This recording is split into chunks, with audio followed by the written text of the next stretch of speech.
a plethora of verticals that have different, are in all different stages, but together, I think right now we're at around 600 million altogether. I was giving my colleagues. Thank you for that. I appreciate that.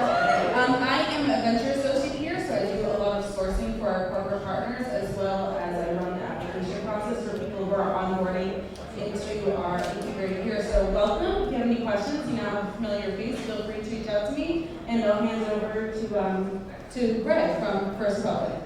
Yeah, that's me. Thank you. So I'm here from First Republic. We're really happy to sponsor this event. I'm going to keep it very short and sweet. Nobody wants to hear about us too much about banking. I have my team over there who is willing to answer any questions if you need anything. I'll get back to everybody here. Thank you. Thanks so much to First Republic for providing the food and drinks and running the venue and the great space. So I'm going to hand it over to the moderator, Martha Hernandez. She's a Avion Ventures cohort. And if anyone would like to speak about Avion Ventures, Del, if you'd like to just stand up for a minute. Woo! Del is the CEO and she'll be happy to give you more information about that. That's a Latina female accelerator on mobile. Thank you. Thank you. I did want to keep my ethnicity not public, but welcome. And welcome all of you. It's quite a night. I just drove from Modesto to be here. Actually drove and then to Bar. So really excited to be a part of this this night. Who remembers what the topic of tonight is? If you have crisis, I will throw something to you. We don't. We just have amazing individuals making decisions on where they invest. So who remembers what the topic of tonight is? How about you in the back? Mobile trends for 2016 and IoT. Nice. Mobile trends in 2016 and IoT. She's pretty close.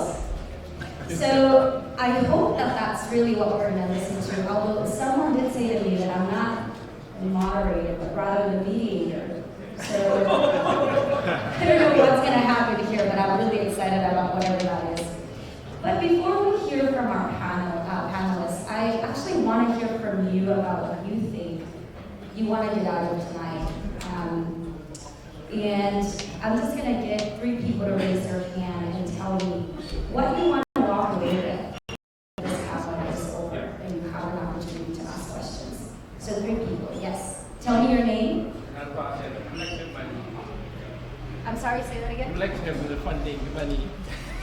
So he wants information in terms of the selection for the funding, right? He's here for the money, he said. Somebody else?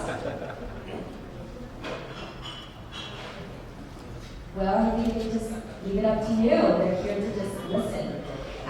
So let's open it up to the panelists and have them introduce themselves.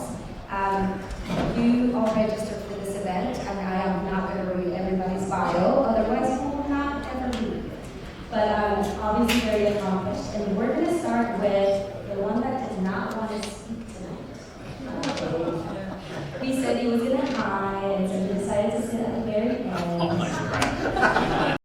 So how about you let us know about yourself, what it is that you do, the organization that you represent, and one thing that that you want the audience to go away with, or go home with.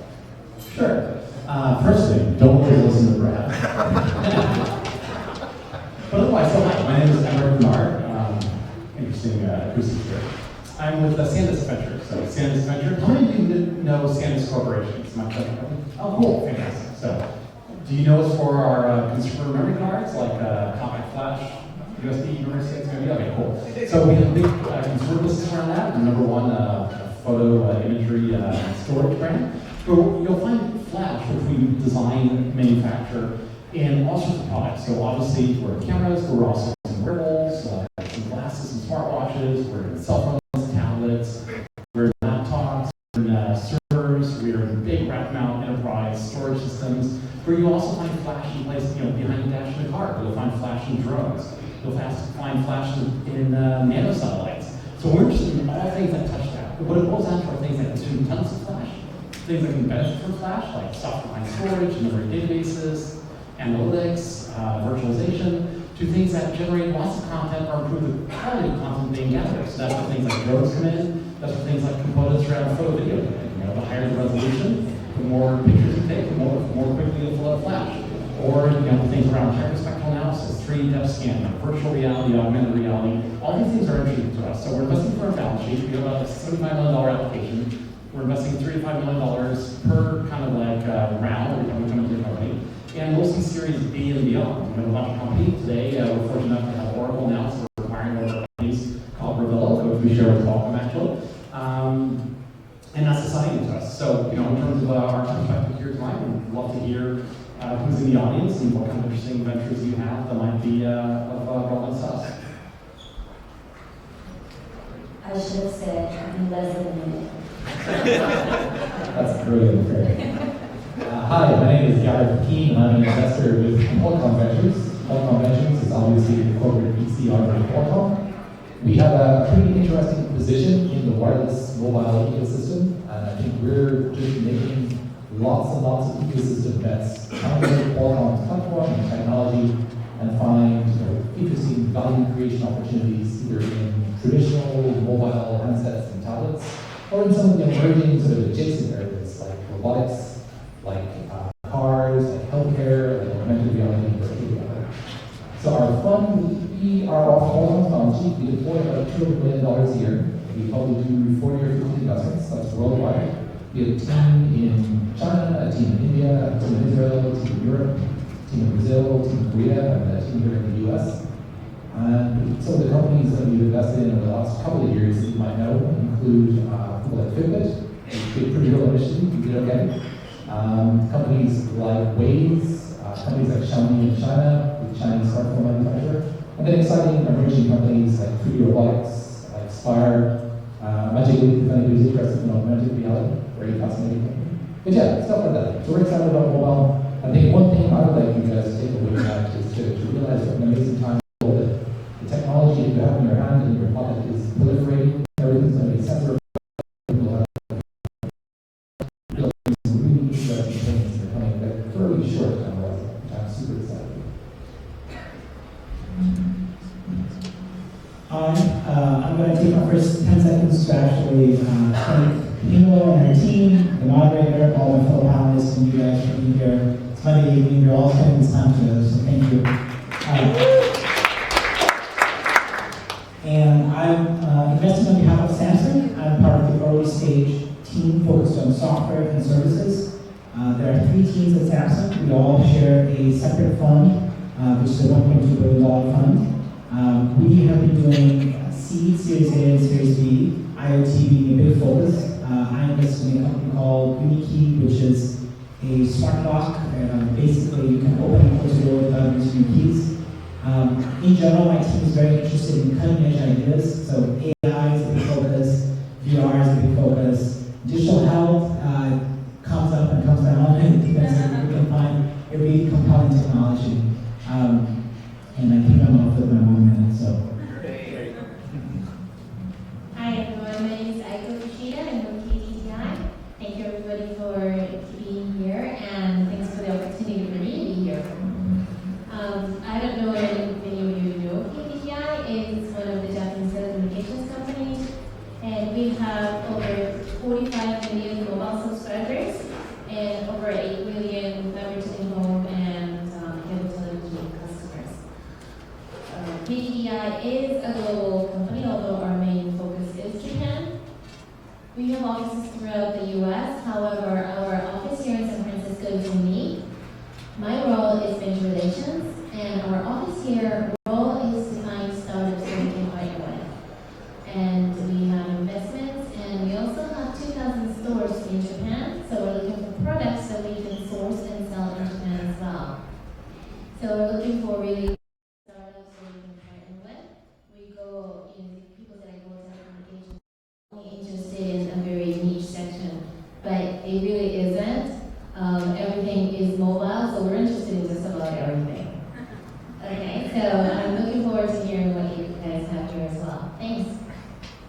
timely today, a $350 million IoT fund.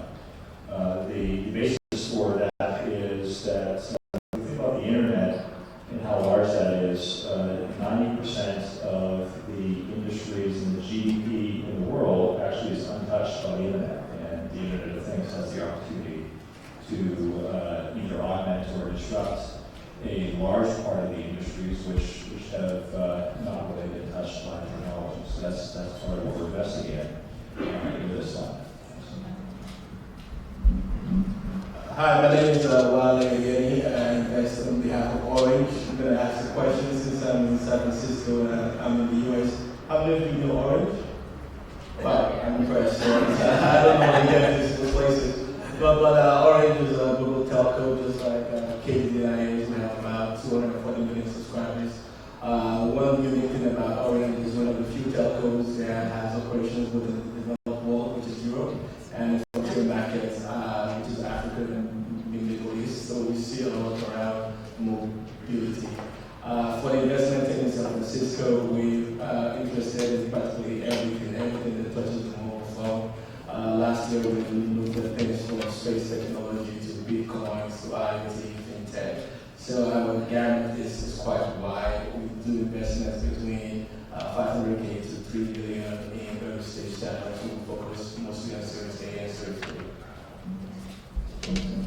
Good evening, my name is Brad McManus. I'm with Motorola Solutions. For those of you who don't know the new Motorola Solutions, we are not the consumer mobile business, which is Motorola Mobility, which we spun out, and we also spun out the enterprise business and a number of other businesses. We are now Motorola Solutions, which is focused on public safety.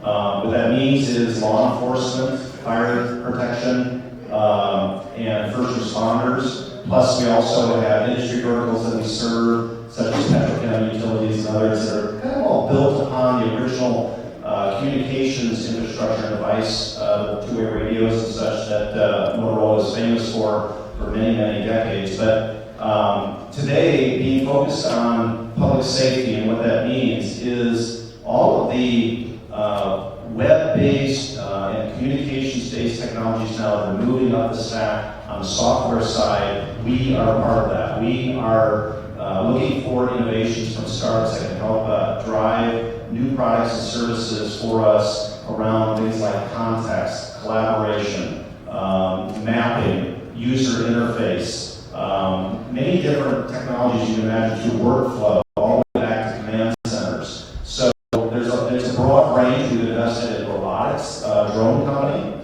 We've invested in eye tracking for AR, VR.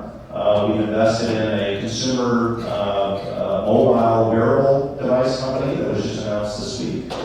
So it's pretty broad around the mobility space, and even in the IoT space, although we may not call it IoT. One of the investments, for example, I could point to is a company called ShotSpotter that basically deploys these audible detection devices in urban communities to identify where a gunshot takes place. So now law enforcement can respond immediately to the exact location of where a gunshot happens. They're currently in just under 100 cities and growing rapidly. So we're very interested to meet with entrepreneurs that might have technology innovations that we all for our industry.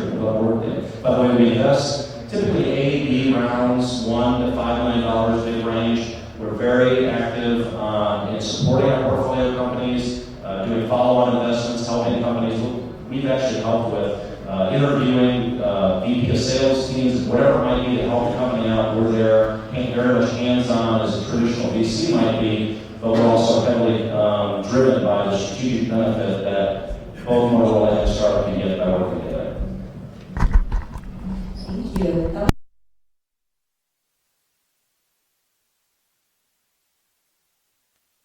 Is in line with a list of items that I'm going to just let you decide what's the most critical when you're actually doing your selection.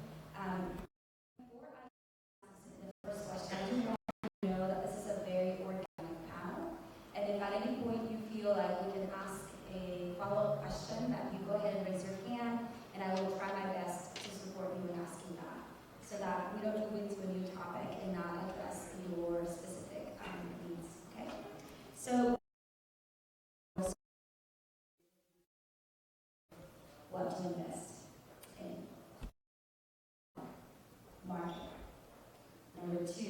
the team, the founders. Number 3, the idea, the product. Number 4, competition. Number 5, marketing and customer acquisition. Number 6, traction and adoption. Number 7, the financials. Number 8, risks. And number 9, exit strategy. What's most critical and why? Since you volunteered. I didn't volunteer.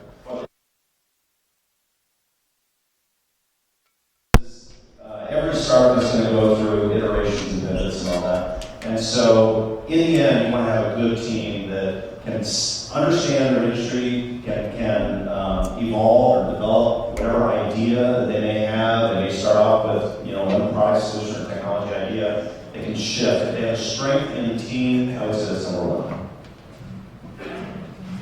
I think my answer to that is actually, you might do that depending on what stage you're at. So I do kind of early stage investment. So the 3 things that we actually look at is team market product, and we consider that all together. The later you go, then your financial starts to matter, So, but at the early stage, I think it's quite important, like Brad said, that the team is important, but we also want to be in the right market, because you might have a great team, but the market that you're focusing on is very niche, it's not going to really explode or be that big. And then you have to have a product, you have to prove that you can design a product that you can touch the field. So in real estate, you say there are 5 important things: location, location, location, location, location. And I think the investors' equivalent of that is management. So right on that. I maybe just what we look for is a great team pursuing a large disruptive opportunity with a strategic, sustainable advantage at a fair price. Okay, I feel like a copycat, but I do believe it's the team as well. Because market change, things change, the economy changes, everything changes. So how can you evolve as everything changes is the team. And I'm not saying that you have to be a serial entrepreneur. There will be a great guys, a founders who's never done it before. But these people, if they have the passion and if you can carry it through and evolve as the market does, I think they'll make a great team. And not one person, but I'm talking about the team. Number 10, I like it better. I have to agree with all my co-panelists. An A+ team with a B idea, we'll figure it out, we'll pivot, we'll grow. But a B team with an A+ idea will always be limited by the strength of the team. So we are early stage investors. For us, team matters even more because the vision is very risky. So we look into the team, we look at the strengths, we look at the weaknesses also in the team, and we try to see, is this the best positioned team, and how can we be most helpful to them? So I'm going to cheat a little bit and say the 3 questions I care about when I meet any entrepreneur or any founding team or any company. Number 1 is why you, what's driving you with passion. Number 2 is why this. And this is kind of like a combination of market and product and the pain points you're trying to solve. And then finally, it's why now. Timing is a really important thing for us. If you're too early for a market, it's actually worse than being too late. But at least if you're too late, you lose the market, you can capture yourself. So 2 things. Why you? Why this? Why that? Cool. So I don't understand why people think venture capitalists are a herd mentality. But seriously, I mean, everything flows from the team, right? I mean, you can say, oh, it's the IP, it's the products, those came from team members. It's the metrics of late-stage companies. Those in large part came from the makeup of the team. So there's market issues there, of course, as well. But part of the shooting the market comes from the team. So it really flows from there, and a lot of the things are super important. But fundamentally, it's not like you're going to be kind of given a super hot company and technology came out of nowhere. It does come from the team, so it's critical. So since you gave such an amazing answer, 2 gentlemen here want to know what you think a good team is. I mean, it depends on what you're doing. I mean, for one thing, out there, passion is really, really important because this is a long-term, every once in a while we're super lucky to have a company find a quick exit, and the entrepreneurs are lucky if that's what you're looking for. But a lot of times, you go through a down cycle, this could be a 7 7, 10, potentially, 12, 15-year ordeal, right? So you have to be in for the long haul and be really passionate about what you're doing. You also have to be passionate because that passion is going to be felt a lot, products are creating and the way customers are treated. It's also critical for long-term survival. So that is really one of the critical aspects in the team. The technical chops, what have they done before? Are they capable of doing it? Again, they don't have to be strong open out. They have to have some degree of expertise in the domain that they're doing and real belief in where they're going. Thank you. Now, we know what it is that we look for. Most of the time, yes, you have a follow-up to that? Yeah, sure. There's some questions in terms of the startup. But what I'd like to know, because each one of you have your strategy, which is timing with your marketing practices for the deal sourcing. So tell us where in your track record that is most effective way or channel for you to find the right piece or right product. So I spent far too much time at meetups. I spent an awful lot of time sitting in the back of the room, listening to smart people talking about what they're working on, and finding interesting ideas. I also spent a lot of time following sites like Kickstarter. I backed a company that I found on Kickstarter 3 years ago. They had a really interesting product. We came to the Valley to raise some money and we syndicated with a top-tier fund to give them stuff. So there's not even any one answer. It's lots of different ways. Right. That's what I'm trying to find out. All of you probably have very different. I think the best way to get introduced or to find interest from somebody like on this panel is to get an introduction from somebody we know. Somebody who's filtered and sort of taken the time to analyze and triage these. We all get an amazing number of deal opportunities every year. A solid, warm, good introduction from somebody who I trust will to talk about it. And the great thing is, being present in events like this is extremely important as well. It's an natural thing ecosystem. We get a lot of interesting opportunities watched by people in our business units or other colleagues who can co-invested. But LinkedIn is a phenomenal tool in terms of finding people who can reach people like us as well, right? For the reason, right? If you know someone, they trust you, we trust them. That's one avenue for getting an introduction to someone.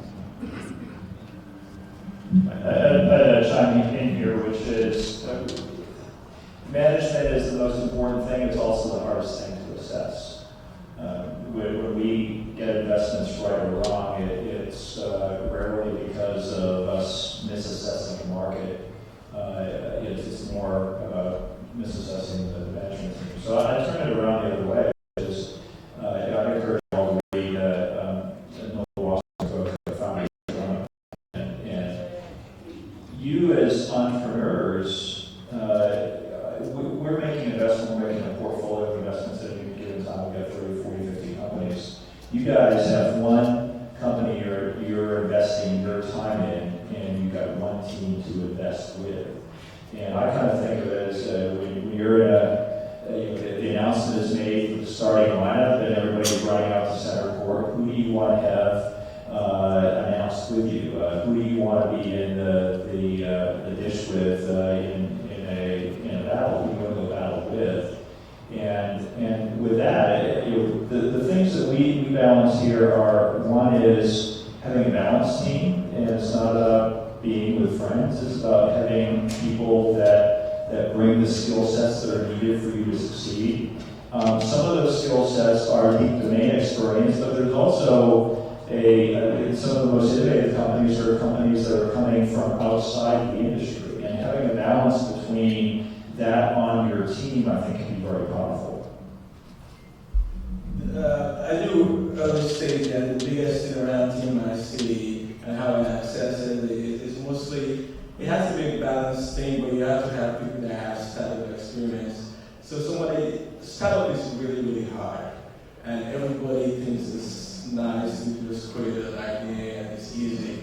You have to have somebody on your team that has done it or has been involved, that understands what creating the idea is and how to take it to market, and understands that he level sets expectation for everybody on the team, because as you form your team, you need to have people that you've worked with before, because as you go from seed to Series A, there's team turnover, people don't know, some people are in it for the short term, some people are in it for the long term. But when you're creating a balanced team, it's good to have people that have the requisite experience but also good to have someone that understands what taking this tablet from idea to market and growing it is. It helps a lot. I tend to look for, William I tend to look for things that are very hard to write about or measure through LinkedIn.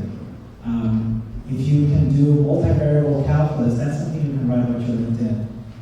But what's your motivation for doing a company? Why? How do you work well with other people? Are your co-founders a team that has worked well together in the past? How do you take feedback? Will you stand by your idea when shit hits the fan? These are things that are very, very hard to quantify. These are things that typically you only get to understand if you spend time with each other or with the entrepreneur. Those are the things that I try to understand in a team. I think the best teams are teams that will be able to supplement each other. It's not about complimenting, it's about highlighting each other's strengths and being able to safeguard against the weaknesses. So I look for CEOs who have self-awareness, who have overconfidence and humility, if that makes any sense. It's a paradoxical idea, but be confident in your idea, but yet be humble enough to realize that it may fail completely.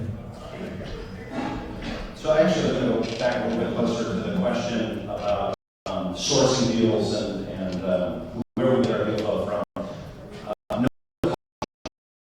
It's a very small community, and even though you might think you're anonymous or the VCs, there's a lot of players out there, there aren't that many.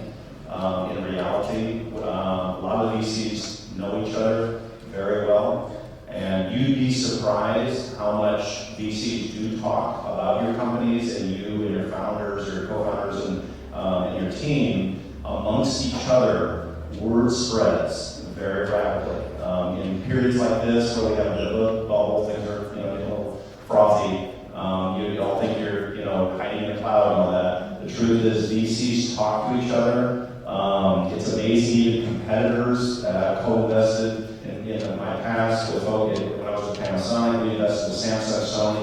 You kind of think, oh, well, if I go talk to one of these companies, they're going to know each other.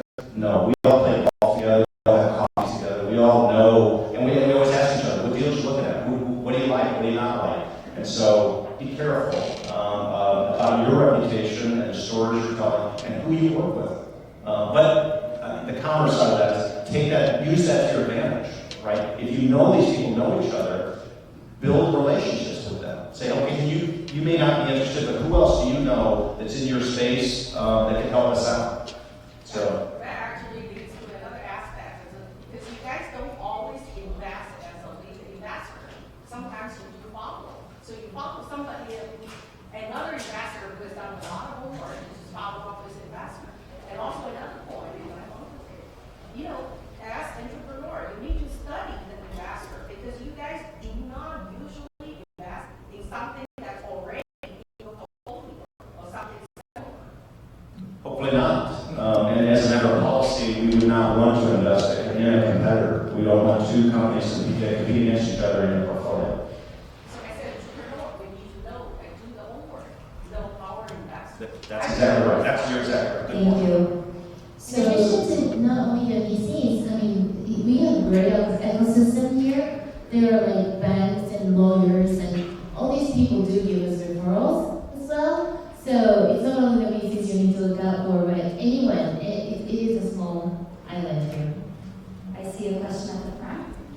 Yeah, I was looking at all of your profiles on LinkedIn, and I could see very much what you're saying. That Steve Goldberg at Bedrock is sort of a common thread among a lot of you. So just to clarify what you're saying, if I'm talking to one of you, should I then, and if I get an introduction to another one of you, should I say, by the way, I'm also speaking to so-and-so?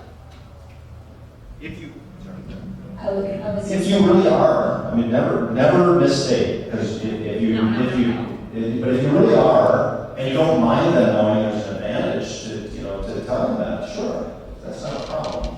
There might be one. I guess there's another perspective on it. No, yeah, absolutely. Especially if you're confident in what they think of it, right? If that person thinks that the business plan is not good, you don't want to drop their name because we'll go back and we'll get an earful. But if you kind of do a rapport with them and if it's well, sure, absolutely. Sometimes every once in a while, some companies get really kind of like gauging about who they're talking to. Potentially, if you want like lead investors to compete with each other massively. If we're co-investors like ourselves, then kind of like is suboptimal from a time allocation perspective, because we'd rather know who are the potential leads, because it can be helpful for our processes as well. And that's fine, we keep everything confidential, we don't go blabbing about the press or live tweeting the conversation we're having with all people. It helps for us to know who might be the potential leads, because that factors into how we look at companies as well, in addition to parallel to our own homework we're doing. So before we go ahead and give another answer, when you have a question, give me a second so that I can reiterate. That way everyone can hear in the room what the question was. And then after your comment, I have a follow-up to that. I was just going to add on top of Amber's point. So often entrepreneurs will ask us for introductions or maybe other investors. That can be sort of a double-edged sword. So internalize this as an entrepreneur. If I pass a deal on to somebody I know, they'll ask me why I'm not investing. And it can be sort of challenging sometimes to say, hey, this team is great, but not for me. So. The one thing that I would add to that, and I'll second what they all said, is VCs are always very nice.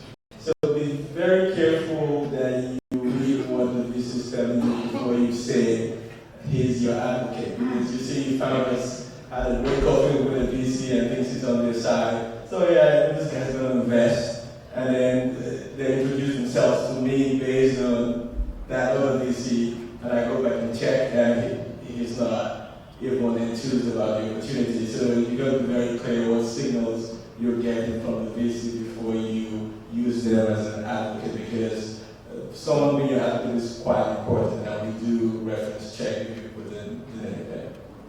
So once you've had this introduction, you met someone that you're possibly interested in, what is your selection process like? How long do you take? What do you consider before deciding whether or not you want to go and make the reference check or make a selection on investment?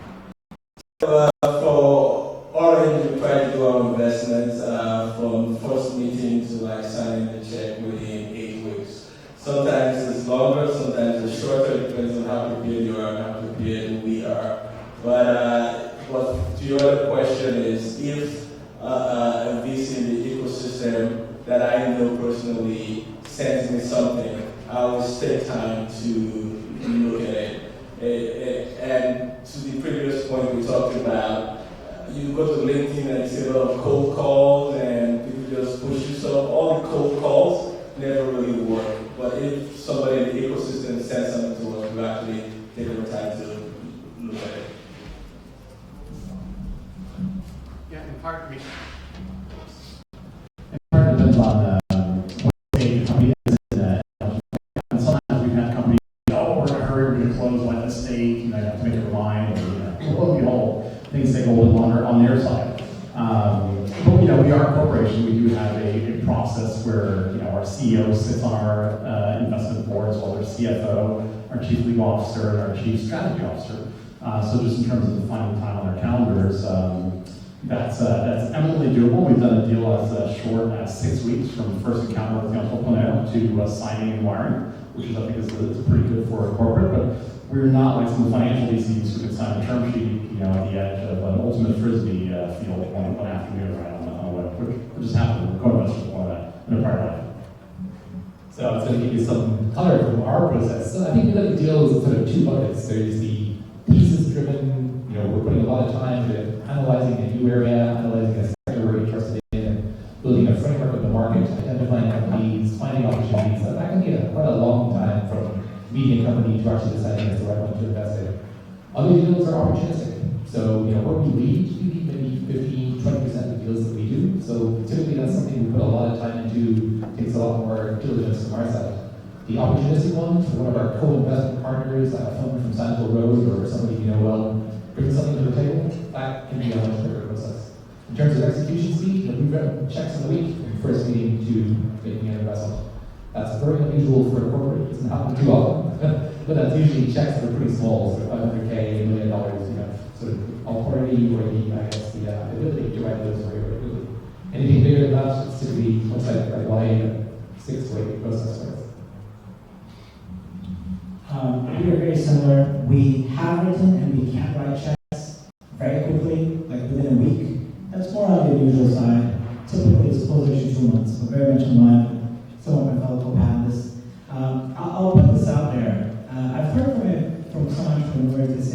I just went on a coffee meeting with an investor and said they gave me a check. If you're getting an investment like this, ask yourself if that is actually the best investor for you.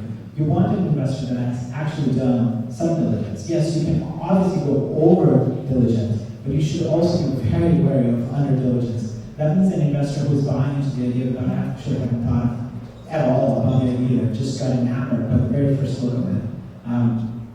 In our process, we do a fair bit of diligence, especially focusing on the technology side. We want to understand that, hey, what you're producing is actually truly disruptive in some way.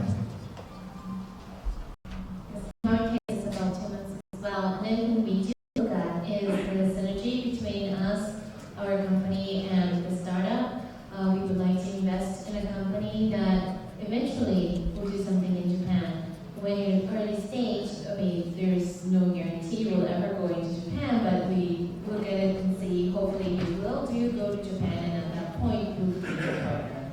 And we would like to provide all the things. Do we have the assets that we can help the company grow? Those are the things that we look at in addition to what these guys are talking about. We're growth stage investors, so we take a thematic thesis for approach to investing. We actually normally find the companies that we are going to invest in. In terms of the time, we often get to know companies for a year or more before we make an investment, sometimes many years. Warren Buffett says approach each investment as if you've got 10 to make in your life. Well, for me, that's not, having been in business for 30 years, that's not a thought experiment anymore. So we're pretty careful, but we invest a lot. We typically invest 5 to 15 million in companies we invest in. We're typically investing in companies that have 2 to 25 million in revenue, so there's a track record already established. And I'm going to answer what we do at Dick's, maybe 2 to 3, 4, 5 months or so for us. But maybe something maybe a little more generic or helpful is when you're talking with, especially corporate venture investors, understand the priority for that group, whether it's if they're able to make purely financial investments, which some are, versus highly strategic. And where they fit on that continuum, if you have strategic on one end and financial on the other, will somewhat determine how long that process is going to take for them to vet whether there's a good fit, strategic fit internally or not. The financial side, everyone should be able to move pretty quickly on the financial side. It's oftentimes, especially when technologies are complex and takes a lot of evaluation, that internal, because corporations will use their internal R&D teams or technology teams to vet a technology. Sometimes that takes a little longer, but it may be worth it to you. If in the end, the outcome is, yeah, it took 3 months for these guys to evaluate our technology, but we now know exactly where it fits in the corporation, what the go-to-market plan is, how we're going, what the IP policy or strategy is going to be, whatever it might be. Because corporations do have that strategic criteria for making investments for the most part, they need to go through that process, but it works to your advantage to let them do that. I mean, ask for the no. If they're not making progress, tell them, hey, tell us if we're out, in or out, in or out. If you're making progress internally, keep evaluating, see if there's an opportunity to work together. Because a lot of times it's not just about the capital you're going to get, the equity investment. It is the strategic relationship that you're getting with the corporation that's going to help you the most to bring value, grow your company, get into channels, whatever it might be. So you always understand that continuum between financial and strategic and what their process is, make sure they're making progress on the evaluation and getting you towards a strategic result that works for you is really, if I was an entrepreneur, that's the way I would look at corporates.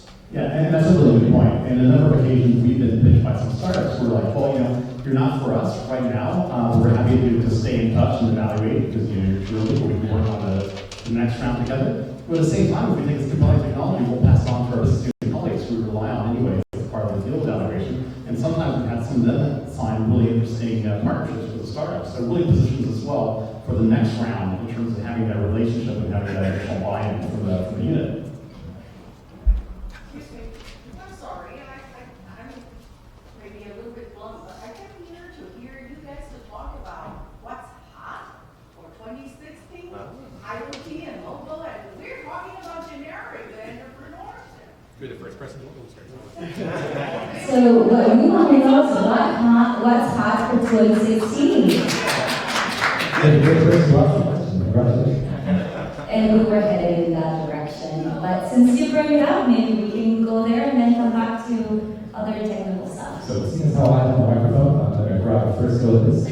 We are very bullish on augmented reality and virtual reality. 2016, we sort of early in that market. What we're investing in a company called Magic Leap, which is going to blow everybody's minds when you actually get to see it. It's phenomenal. Really, it's an amazing thing. So yeah, VR, AR, and AR. What's hot in 2016? Participating liquidation preferences.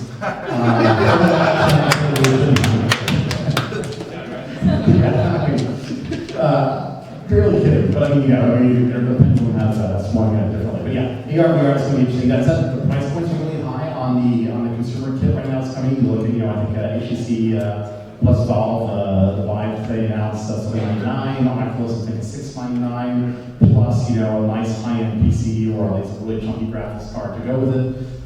These are not your average kind of Best Buy purchasing consumers, more early adopters, gamers. That said, a lot of things, kind of like with automobiles, with smartphones, and other categories, which are super high-end early adopter, eventually trickle down over time. And the companies that know the markets and work with that technology early on are often well positioned for the general consumerization of this technology. So it's going to be very exciting what goes on in that space. And I think other areas like drones, we're still scratching the surface what we can do. If you look at all the stacks, there are already some really compelling platform plays. Bias for 3D robotics along with Qualcomm. People are doing interesting things around sense and deploy, navigation, fleet management, synchronization, and all sorts of and all the vertical applications of drones and mining, infrastructure inspection, insurance, public safety. Tons of applications out there, and they're the ultimate mobile device. I've been very excited about self-driving cars. I just made an investment in a company called Autonomy, and that's a software platform. They're very good about taking in much less data, but still be able to make decisions about, hey, I need to turn left, or I need to stop. I want to go beyond. So we are coming to this stage now where we have enough computational power and we are being able to crunch enough data, but we have still huge problems to solve if you're thinking about autonomous systems in general. How do these autonomous systems talk to each other, whether you cars or drones? How do you make sure that there's cybersecurity? You don't want the car that you're driving in to be hacked. Trust me, it's not a very nice scenario. So the technical terms for this are V2X, V2I, vehicle to infrastructure or vehicle to anything type of communication. I haven't seen enough companies that I feel are mature enough in those spaces. I'm very excited about them, and I'm hoping that in 2016 there'll be quite a few of those coming up. I think smart homes, smart cars, connected homes, smart buildings, I think all that is going to be big this year. And I think all the technologies to help it. For example, UI, UX is going to be very important. There will be a lot of gadgets and devices at home, with increasingly more at home, and it has to be really easy to make it happen. So, natural language processing, AI, deep learning, all these things. It has to be smarter. All the devices need to be smarter than it is. For example, I was talking to you guys earlier. I love Amazon Echo. It is not our investment or anything. We have nothing to do with it. But I just love having it in my kitchen. I talk to it. It does things. And sooner, hopefully, I hope they'll learn more that I don't even have to talk to it. Maybe it'll just learn by the way how I stroll into the kitchen. Maybe she realizes, oh, she's in the bathroom, let's not talk to her. Or, I want these devices to be smarter, and I think that's going to start doing this year. So I'll take a contrarian view. We're in a contrarian time. From an investor perspective, if you invest in what's hot, you're probably not going to get a superior return on investment because everybody else is already in it. If you're an entrepreneur and you're doing what's hot, chances are you've got 50 other companies trying to do the same thing. So I would encourage you to think about where you have insight that's different and applying that in some different way. And Peter Thiel rates is what 0 to 1. he talks about investing in places that don't have competitors. The best investments we've made have been ones where we've been there before other people discover it, and a year later it becomes very hot. And I've invested in two of the companies that have been the largest acquisitions ever done in China for $3.6 and $5 billion companies. But we found them when they were in less than $50 million valuations, and they weren't hot businesses.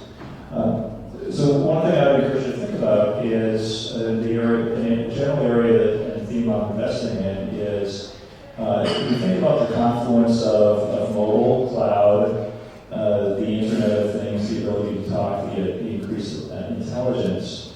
There's an opportunity for us to, one, generate new types of data and to turn that dark data on in intelligent ways that enable industries and traditional companies to develop persistence in relationships with the end users that they hadn't had before. So we're in a company called Zuby, which has an ODD2 device in the car. That doesn't sound very sexy, it's not. But when you think about the ability to then do predictive maintenance, to be able to then align in with auto dealerships, the vast majority of the profits that come from the auto dealerships come from after sales service. But if the car leaves the lot and you don't have that persistence, then you lose the value of that customer. So it's providing persistence. We have an investment in Whistle, which is a dog activity monitor, and the idea there is 75% of the health costs, or the cost of ownership of the dog actually comes in the veterinary costs of the life. So if you can measure the activity level of the dog, be able to then provide a better feeding plan. 75% of dogs are overweight, just like we are. The difference is the dogs can't tell you that what they want. So being able to be smarter about how you then develop the relationships with the veterinary groups and the pet food, that's the type of relationships, the deep integrations that we're seeing within vertical industries that are afforded by the confluence of these technologies. And that's not hot right now, it's not sexy. And it's not something that you can necessarily invest in unless you go deep into vertical markets. So we're investing across vertical markets that we think have opportunities to be disrupted by the confluence of these technologies that are coming to bear.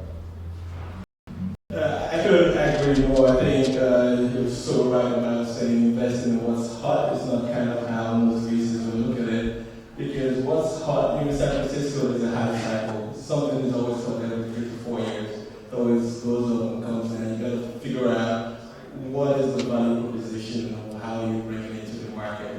In Orange right now, we're looking at ML AI, but we're not looking at platforms of new ML AI. We're looking at people that are using ML and AI to disrupt markets that already exist. So we're looking at things, if you think about credit scoring, for instance, there's a FICO score in the US, but there's so much data that you can get from other places. When you look at it on a global scale, consumer credit, there's a gap between consumer credit in developed markets and frontier markets, and that gap is like 2.33.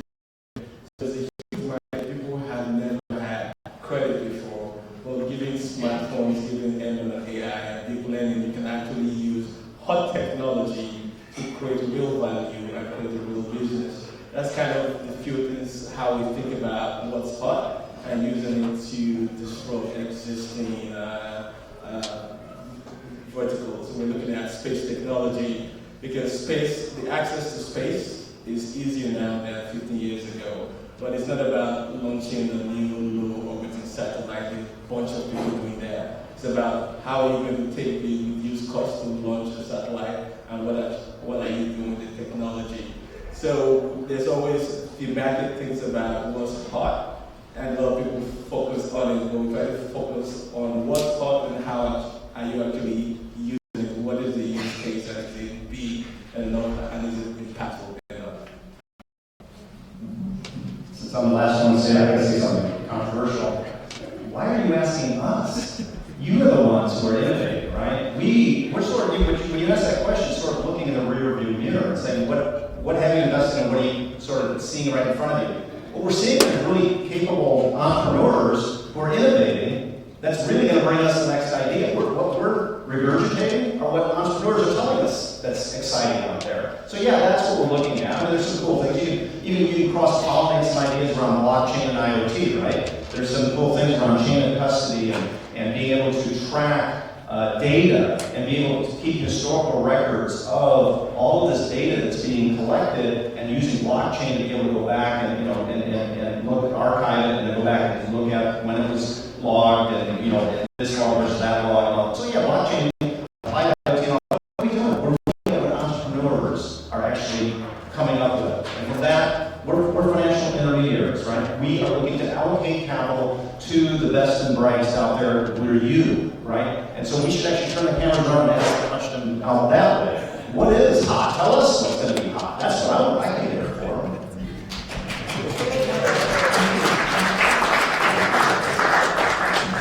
So maybe you want to actually tell you what's hot? We're going to have time afterwards as well.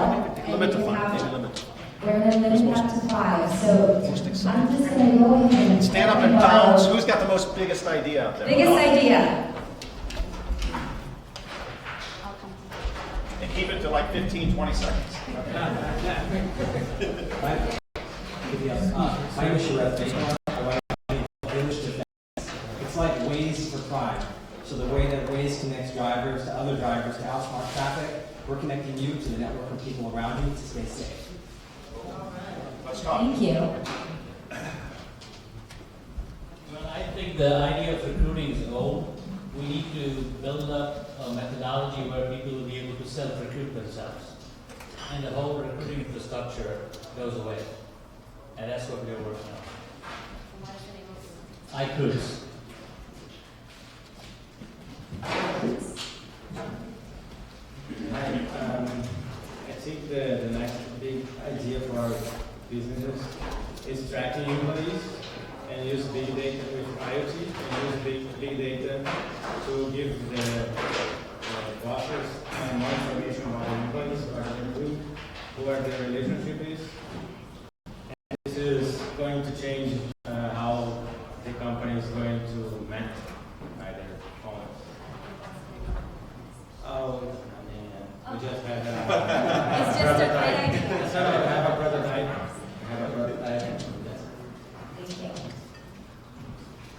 I'm not sure this is the greatest idea in this room, but the idea we are working is that we want to change meetings. We want to change the way we are spending time in meetings, the productivity we have, and the quality we want to get. AI, machine learning, we have a background, or we want to create an associate for people, your managers in your organization, to work with that intelligent agent to deliver faster, quicker, and in less meetings. So this is what we have, and we want to disrupt the managing consulting industry along with the technology. And the name of your company? The name of the company is What's Choice, and the software we're working is a core platform. Now they want to. Hi, my name is Onjay. What we believe is that the publishing content last 10 years is lagging behind devices. And we are trying to build a YouTube for next-gen content. There's a 3D interactive 3D VR and 3D printable content.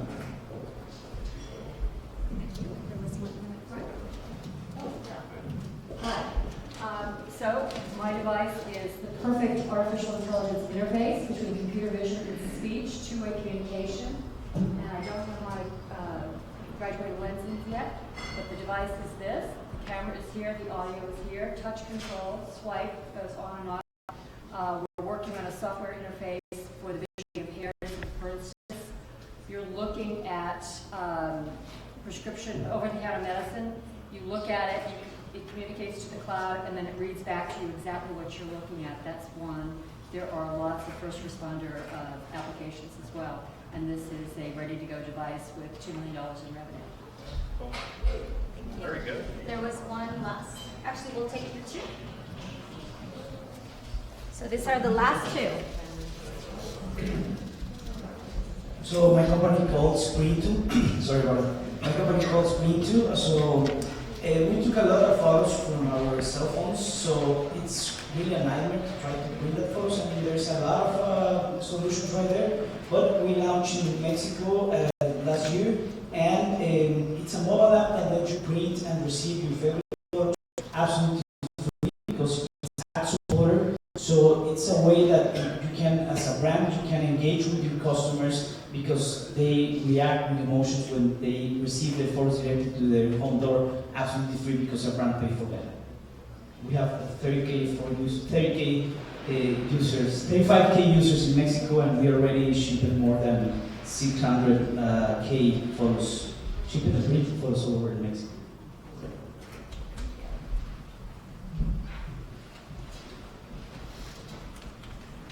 And your name of the company again? Sorry, the name of your company. Print. Print2. Got it.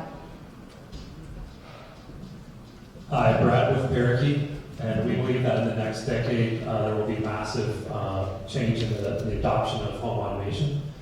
So what we do is home automation, and we do it business to business. So for property managers, and we believe that property managers have some of the biggest need to use automation and reduce their own costs. So we do that, and we're initially starting in vacation rentals. So Brad with Parakeet. Thank you. No burning, one's hot. Oh, there's two. I'll take it. Hi, Mike Wilson with BrightPlug. $8 billion is spent every year by companies wasting electricity at your desk. You've got a device that's an IoT device, you plug it in, it learns your behavior, and it can save up to 20% of a company's plug load. There you go. BrightPlug. BrightPlug. Security based on hyperledger, whether it's blockchain, multi-chain, any type of chain in this company, security. Without security, there is no IoT. Specifically around IIoT. Name of company, Click. Click, I thought it was security. It sounds like we're not going to end. But Jennifer, you take the last, okay? Thank you. I'm Jennifer from Gassen. We created a sensor for the liquid petroleum industry. We are in Mexico, and what we do is we make the stationary tanks smart, and we allow B2B, so the customer knows how much money they're spending and how much they're receiving, and also the gas suppliers, they know when to go to each stationary tank, so we can disrupt the stationary tanks industry with the liquid petroleum gas. Thank you. Another burning one. Hello, my name is Manuel. I'm CEO and co-founder of Lucas. We are disrupting gambling by having a gamified mobile marketing solution which more or less bypasses the law because it's funded by marketing. So we do not pay anything, so it's not a real gambling business. And it works out illustrated by the fact that it's more than 1.1 million, which is the biggest. Do we have time for one more? We have time for one more. Hi, I'm Lisa from Semca. We develop a smart, efficient, and low-cost blood test for cancer monitoring treatments. So we just a blood sample from patient to introduce into our device, and we isolate cancer cells. Those cells are viable, so you can start them and to have performed better treatment for each patient.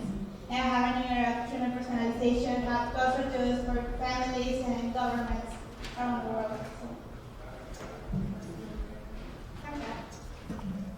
Thank you. Well, it sounds like we have a diverse portfolio. So there's something for someone here, right? Before we go ahead and open it up for more questions tonight, we're actually pretty close to having more networking. But I want to ask what's not hot. What are you tired of hearing or reading about? And it's just one more. Sorry if it's one of you.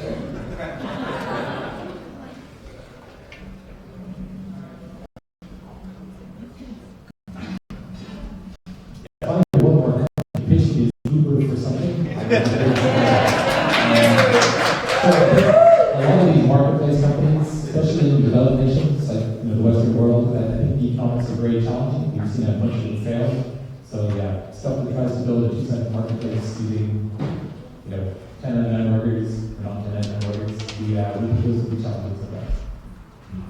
Yeah, and on a related note, kind of the super kind of high-end, delivery of like massages plus puppies, and we may be going into a slight down cycle. So some of these companies are going to have a real hard time when they're like focusing on like the 0.1% demographic. I think pitch wearable company every week. I think the market is oversaturated. We have way too many wearables as it is. I'll just even ask a show of hands, how many of you guys have wearables? Raise your hands. That's about 10%. That's my estimate. So I think we have about 100 companies out there for about, there's space for about 10. I'm very, very negative on wearables right now. I'm contradicting the topic of tonight, but I don't like the word IoT. I use it all the time too, but it's just everything, and everything is going to be IoT anyways. So I think we need to start coming up with different words for different segments. Machine to machine? No. We're going backward. What I find about is actually big data. Like 2 years ago, last year, I spent a lot of time looking at big data. And the truth of the matter is that not everybody has a big data problem. A lot of people have a data analysis problem, but not everybody has kind of a big data problem. And all startups just keep pitching big data, big data. It becomes a cliche after a while. After what I just did, we hit a protocol, we're going to tell them what is not and not. So I'm going to take a pass. We also know that you mentioned that founders, the team is, I think most of you mentioned that's probably the most critical in deciding who to invest in. And you mentioned about having passion and evolving as a team. But what makes you want to be the one to decide who gets the money and who gets the investment? What are the characteristics of a strong investor? And when selecting not only the VC, but the actual mentor, what should everyone here look for? What's going to be that match or that fit? This is kind of my one sentence advice to you founders. Just as VCs are doing due diligence on you, when you meet a VC, you should ask for references and founders that have invested in before, and have a coffee with that founder, and he will tell you how the VC is. Everybody looks good on resume, but you really need to do your due diligence to find out who has this guy invested before and what does that founder have to say about him. I think of investing as a marriage. In that, at any given time, I'm only going to be working with, say, 8 to 10 companies, and I'm going to be tied with that entrepreneur for 5 to 7 years. I'm going to be probably talking with them just about every week. And so, I think I mentioned before, we tend to get to know entrepreneurs over a year or more period. And I saw it, put it turning around in your court. I would encourage you to think of it the same way. Who do you want to sit alongside at the table? When we're thinking about investment, we're sitting on opposite sides of the table. When we actually make an investment, we're on the same side of the table. Who do you want on your team? Who do you want sitting beside you for the next 5 to 7 years? I like to say that is not the same evaluation. I went through this experience not too long ago where I was an entrepreneur pitching to a VC, and when I was looking for a VC, I was looking for somebody who would be truly a partner with me, because the area of interest that a VC has is like here, and the area of interest that an entrepreneur is here. And I do fundamentally believe, as an entrepreneur and now as a VC, that there's an intersect, there's an overlap. But it would easily basically play on one of the other two where it's not.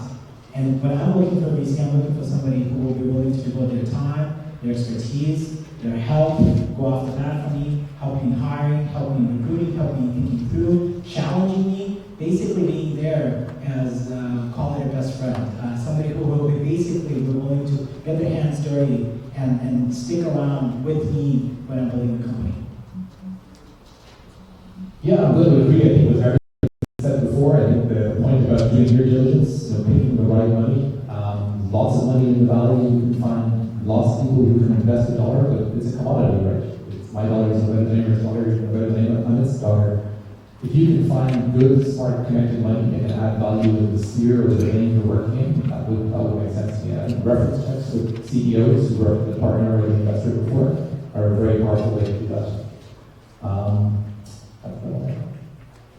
Yeah, absolutely. And much like the chemistry within the person who's kind of your champion is the most involved with you, it's also important to understand how the institution works. You know, what are the dynamics of that institution, how supportive are the other companies at the institutional level, because if that kind of interface you have leaves for some other location, what happens then? Are the opportunities of the portfolio orphaned? How do they behave in the follow-on?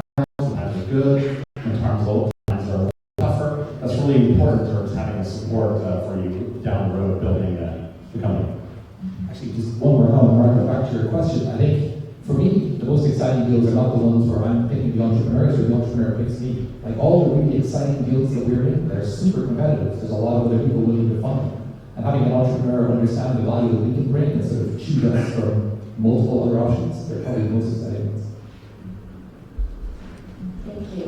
So we've spoken about fit, we've spoken about what's hot, what's not hot. Is there anything else that we have not touched upon that you want to hear about? Yes. This is sort of a smaller question, but so feedback can be good in dating relationships and also in venture capital. And I think you touched on that a little bit. So what do you see as the best mechanism for getting that feedback? Is it just coming up to somebody and after you've met them, ask them to hurry up, or is it asking the person that introduced you to find out? What's the way? What is the best way for an entrepreneur to hear feedback, to receive feedback? There will be a decision point, whether to go or no go with an investor. I don't think the time to ask for feedback is during the decision process. I think it comes at the end. And at that point, if you've got an investor who's a potential investor who spent a lot of time with you and are going through a thoughtful process, if at the end of that process it's a no, then I think there's if you really want to know the answer, I think they'll be candid feedback at that point. It's very hard. You're in sell mode during the decision process. If you ask for feedback during that process, then I would take that as a sign of weakness. So I think you got to keep your best face during the process, but then at that retrospective part, that's the time when you can get the best feedback.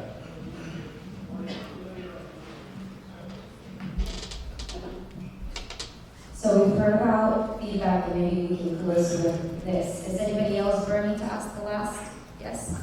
Which one of you needs lead investor before engage? Which one of you needs lead investor? Yes. A lot of companies looks like a corporate investor. Need a lead investor, they won't follow. Yeah, for Oregon, we can both lead and we can follow as well. At Motorola Solutions, we prefer to not lead, although we're leading a deal right now. And there are real reasons for that. For a lot of us that have been doing corporate venture for 15 years or so, corporations change strategies and, priorities and such as that.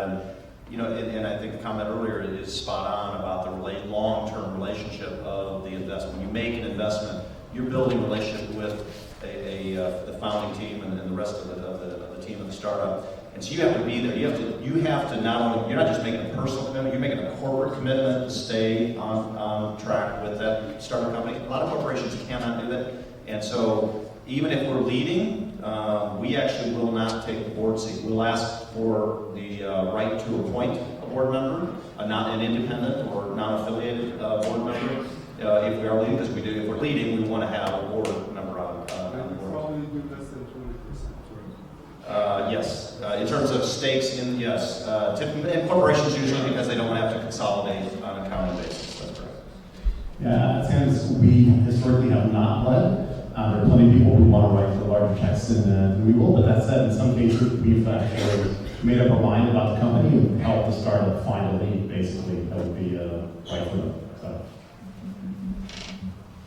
Yeah, we lead sometimes where it makes sense, where we think we have some true advantage and sort of differentiated understanding of a market or a product that we can bring to help. So really, probably 20-25% of what we do. Similar, we can lead or we can follow, case-by-case basis. We don't have any requirements so that we have to lead, we have to have 100% quota ownership, or we have to have a board seat.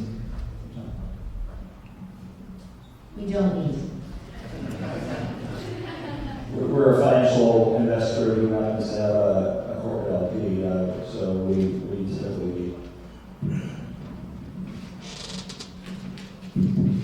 Yes. So for the ones that said that you don't lead, do you typically believe that the right time to engage is after you have a lead and then approach you and say, here's who's on my side, are you interested in this deal? Or, kind of give us your thought process behind that. What's the right way to engage? Like once you have your structure meeting, you've chosen who you want to be working with. What is the right way to engage in deciding whether you need it or not? No, you're qualified. So you've chosen your lead, you brought on the investors that you want to work with, and now you're selecting, choosing who to fill the rest of your whatever round. Can I answer? Yes. In our case, we like to be engaged earlier because we're a corporate. It takes longer for us to make the decision. So while you're looking for your lead, we can be trying to be convincing everybody else. We'll be socializing internally so we can get this deal passed. One of the other terms that you might find corporates asking of you is let's say you have a lead or you don't have a lead, and the corporation starts their process, which may take longer than a financial VC, and ones might do the lead. We may ask to have a structured closing, to sort of timed delay, where you give us 30 days or 60 days after the close to come in. So just make sure that we'll ask you at the time. Can you write the terms such that we can come to the same valuation terms as that round, but just 30 or 60 days later or so.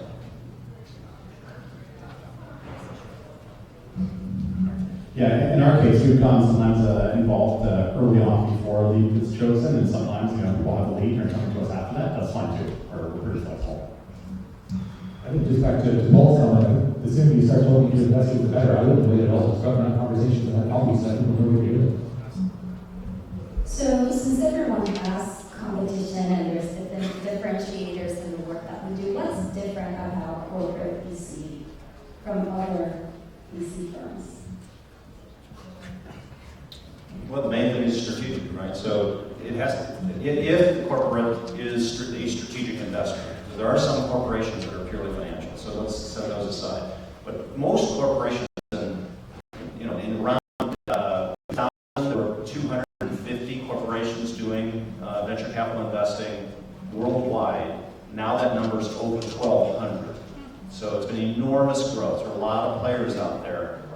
So it's a vastly different market, and it's matured a lot. I mean, a lot of the players have been doing this for a very long time, and so I do not, don't be shy in talking to corporates, especially ones that have a lot of experience and have, if they have experience of, let's look at their portfolio. If they've made 30, 40, 50, 100, couple hundred investments, they probably have some decent experience of what they're doing. So don't be afraid to work with them.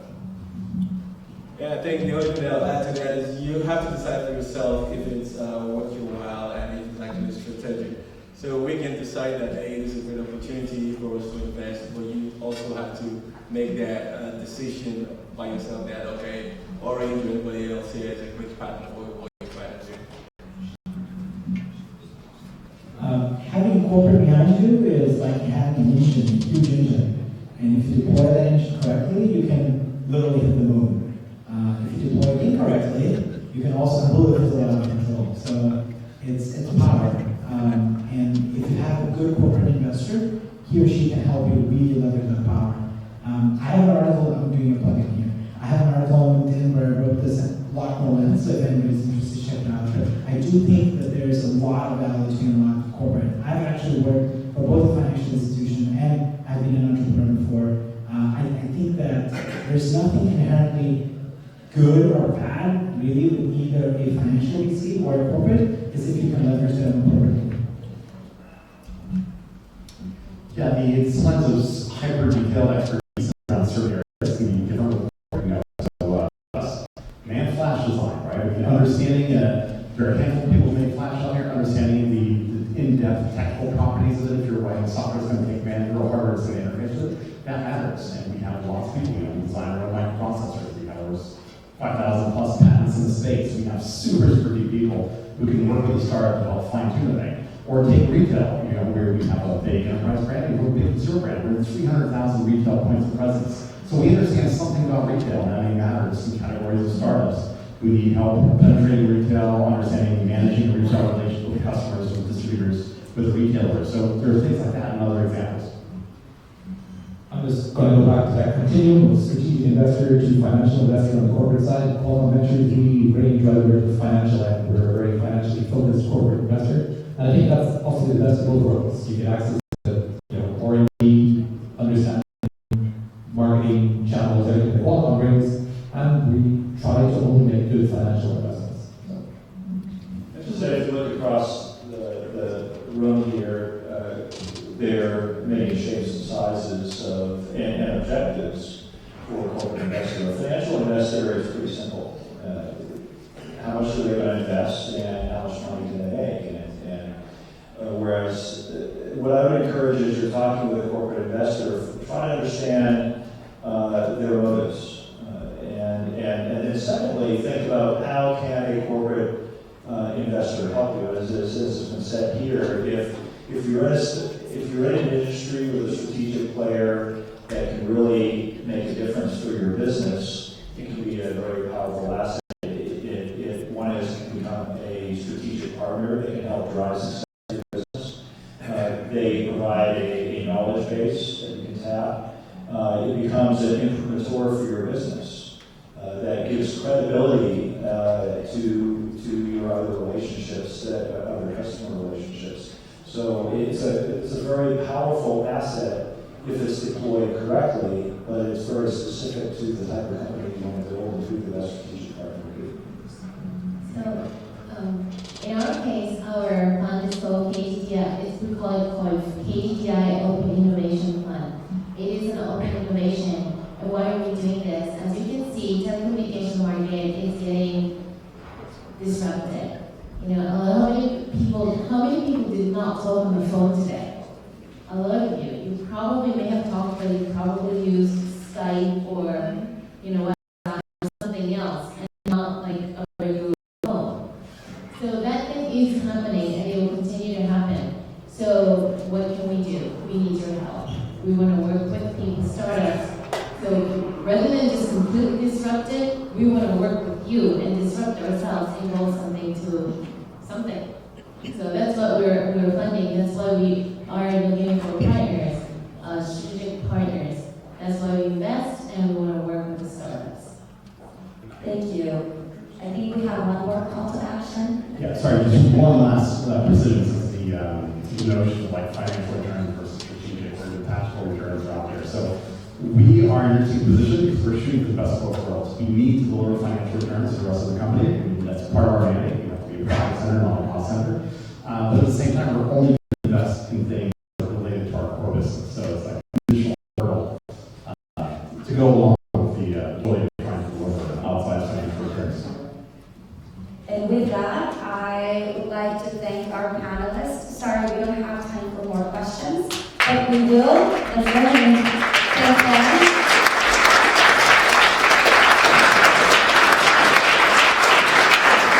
So we also want to thank you, and those that actually pitched your company. So let's go ahead and motivate them.